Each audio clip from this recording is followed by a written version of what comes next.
Halo, saya Galih. Di sini saya akan menjelaskan tentang data warehouse.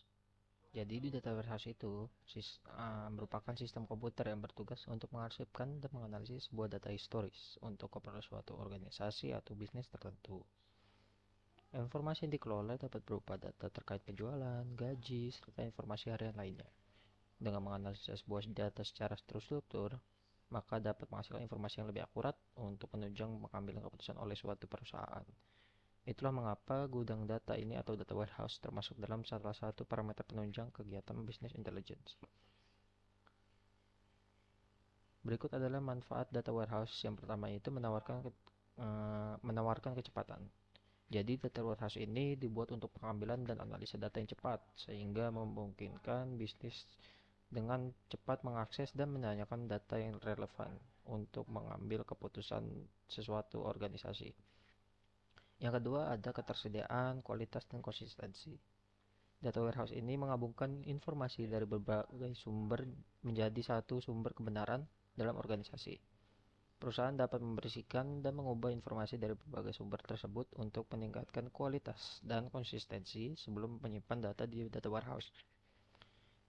Yang ketiga ada mendukung business intelligence, di mana data warehouse ini menawarkan akses bisnis yang lebih baik ke informasi, di mana ini akan dapat membuat suatu perusahaan memutuskan untuk mengambil suatu keputusan dengan lebih baik.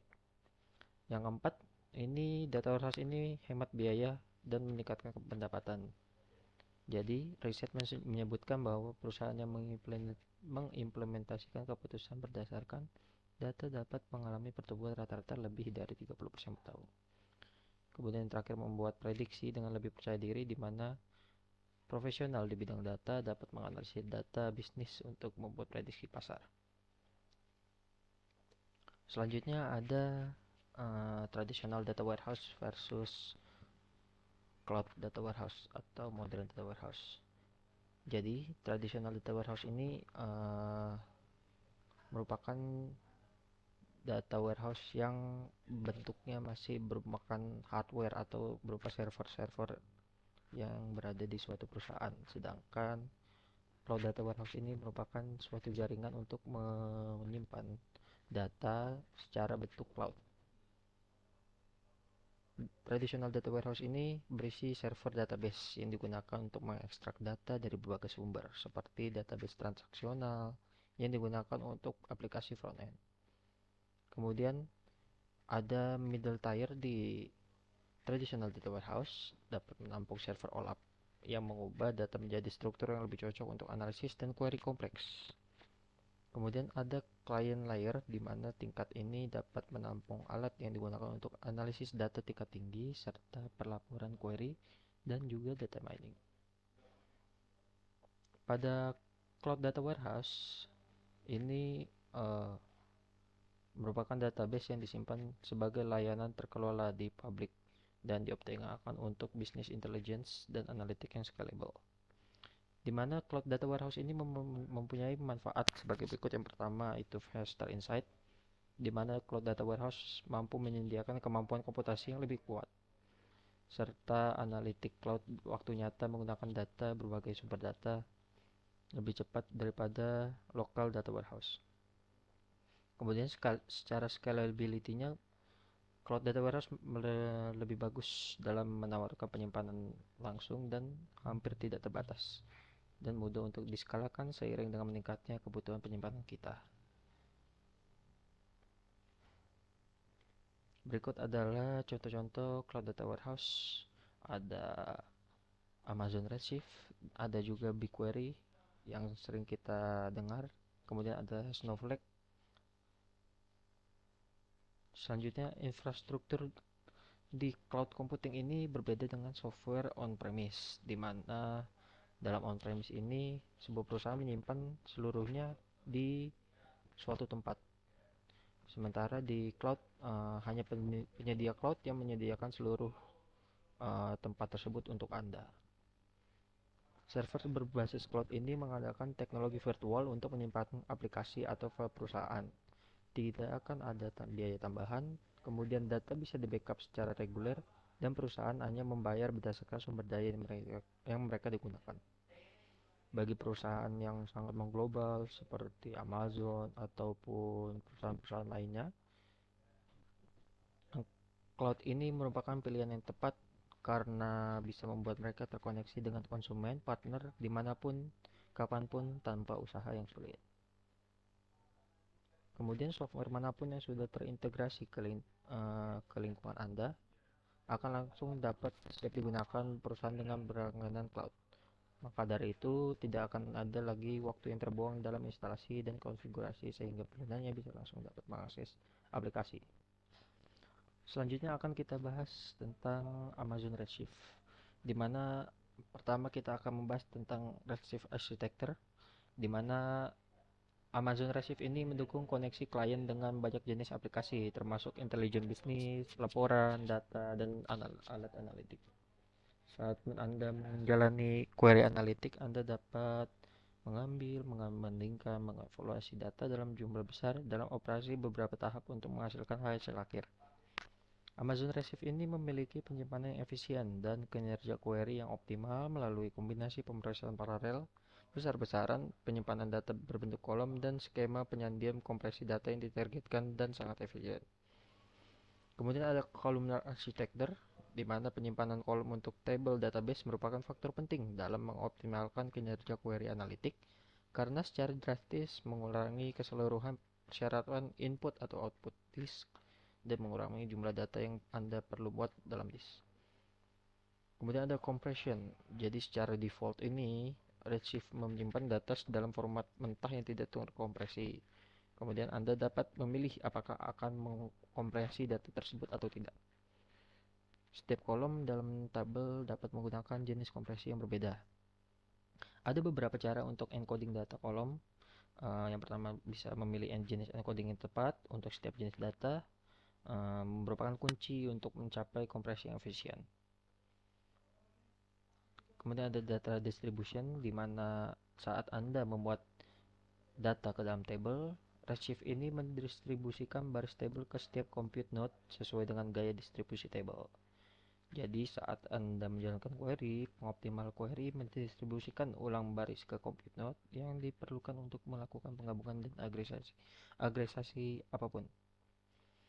Kemudian ada short key, di mana ini dibagi menjadi dua, yaitu yang pertama compound short key, di mana compound short key ini terdiri dari sebuah kolom yang terdapat dalam definisi short key dan dalam urutan daftarnya short key majemuk paling berguna saat filter query.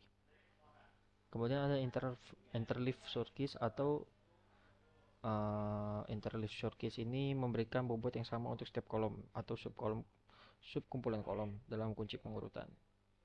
Jika beberapa query menggunakan kolom yang berbeda untuk filter, maka dapat meningkatkan kinerja untuk query tersebut.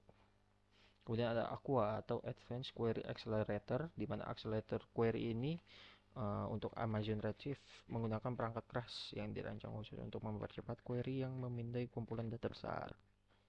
Kemudian ada Materialized View atau Object Database yang berisi data query. Materialized View ini seperti cache untuk tampilan Anda. Alih-alih membangun dan menghitung kumpulan data, Materialized View ini melakukan prakomputasi, menyimpan, dan mengoptimalkan akses pada data saat Anda membuatnya. Setelah Amazon Redshift, kemudian kita akan membahas tentang BigQuery. Apa sih BigQuery ini? Yang pertama kita akan membahas tentang BigQuery Architecture, di mana Dremel ini ada sebagai compute. Jadi Dremel ini mengubah query SQL menjadi pohon eksekusi dan cabang-cabang pohon pencampur yang melakukan agregasi. Dremel secara dinamis membagi slot ke query berdasarkan kebutuhan, menjaga keadilan untuk query serentak dari banyak pengguna. Kemudian ada Colossus yang berfungsi sebagai penyimpanan. BigQuery memanfaatkan format columnar storage dan algoritma kompresi untuk menyimpan data di Colossus. Colossus juga menangani replikasi, pemulihan, dan manajemen terdistribusi. Colossus memungkinkan pengguna BigQuery untuk mengskalakan hingga lusinan petabyte data yang disimpan dengan mulus, tanpa membayar denda karena melampirkan sumber daya komputasi yang jauh lebih mahal. seperti di gudang data tradisional. Kemudian komputasi dan penyimpanan berbicara satu sama lain melalui jaringan petabit Jupyter, dan BigQuery tersebut diatur melalui Borg. Kemudian ada columnar storage, di mana database kolumnar menyimpan data menurut kolom daripada baris, yang membuatnya cocok untuk pemrosesan query analitis dan dengan demikian untuk data warehouse. Kemudian ada partition dan cluster, di mana partition ini membantu memudahkan pengelolaan dan query data Anda, serta membagi tabel besar menjadi partisi yang kecil sehingga dapat lebih efisien dalam mengontrol biaya untuk membaca query. Dan ada clustering yang dapat meningkatkan kinerja tipe query tertentu seperti query yang melakukan kalusa atau saat yang lain. Nilai ini digunakan untuk mengatur data menjadi beberapa blok di penyimpanan BigQuery. Kemudian BigQuery ini menggunakan blok yang diurutkan untuk menghilangkan pemindahan data yang tidak perlu. Ada beberapa teknik untuk mengingest data. Yang pertama ada ingestion batch, di mana ini melibatkan pemuatan kumpulan data besar terbatas yang tidak harus diproses secara real time. Kemudian ada streaming ingestion, yang mendukung kasus penggunaan yang memerlukan analisis volume tinggi dari data yang terus berdatangan dengan dashboard dan query yang hampir real time. Ada data transfer service, di mana DTS ini mengotomatiskan pemindahan data ke BigQuery. Kemudian ada query materialization, adalah cara yang bagus untuk menyederhanakan pola ETL atau ELT di BigQuery. Dan terakhir ada partner integration, di mana ini dapat memeriksa opsi integrasi data dari partner Google Cloud yang telah mengintegrasikan fitur terdepan di BigQuery. Kemudian ada standard view versus materialized view, di mana standard view ini merupakan tabel virtual yang ditentukan oleh query SQL. Tampilannya memiliki properti yang mirip dengan tabel dan dapat di-query sebagai tabel. Skema dapat ditampilkan skema yang dihasilkan dari menjalankan query. Dan terakhir ada materialized view atau MV, merupakan tampilan yang dihitung sebelumnya secara berkala untuk menyimpan hasil query untuk meningkatkan kinerja efisiensi.